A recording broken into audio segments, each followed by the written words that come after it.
శ్రమ వస్తుంది, అది సొమ్మసిల్లిపోతుంది, అది అలసిపోతుంది, బలహీన పడిపోతుంది. కానీ అది ఎంచుకునేది ఆ బండను ఎంచుకుంటుంది. ఆ బండపై తన ముక్కుని రాసేసి, ఆ బండపై ఆ ముక్కుతోని ఆ ఉన్న ఆ పక్షిరాజుకున్న రెక్కలన్నీ తీసేసుకొని మళ్ళీ నూతనత్వంలోకి అది వచ్చే విధంగా అది జీవిస్తుంది. తను విన్నది, తను తెలుసుకుంది, తను జీవిస్తుంది. మన జీవితాలు క్రీస్తుని ఎంచుకున్నాం, కానీ వింటున్నాం, నమ్ముతున్నామా, తెలుసుకుంటున్నాం, జీవిస్తున్నామా అనే ప్రశ్న ఈరోజు మన జీవితాల్లో మనం వేసుకోవాలి.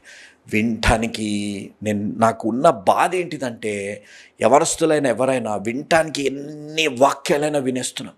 ఆ అన్ని వాక్యాలు ఎలా ఉంటుంది అని అంటే, ఒక మిక్చర్ తయారైనట్టు, మన బుర్రలో ఒక మిక్చర్ పడ్డట్టు పడిపోతుంటాయి. కావాల్సినప్పుడు ఒకడు పల్లి తీసుకుంటాడు, లేకపోతే ఒక వేరుశనగకాయ తీసుకుంటాడు, లేకపోతే ఒక్కొక్కటి తీసుకునే విధంగా ఉంటుంది. కానీ ఉన్న వాక్యాన్ని అర్థం చేసుకుని దానికి అనుగుణంగా జీవించేటట్టు మనం జీవిస్తున్నామా అనేది ఒక్కసారి ఆలోచించాలి.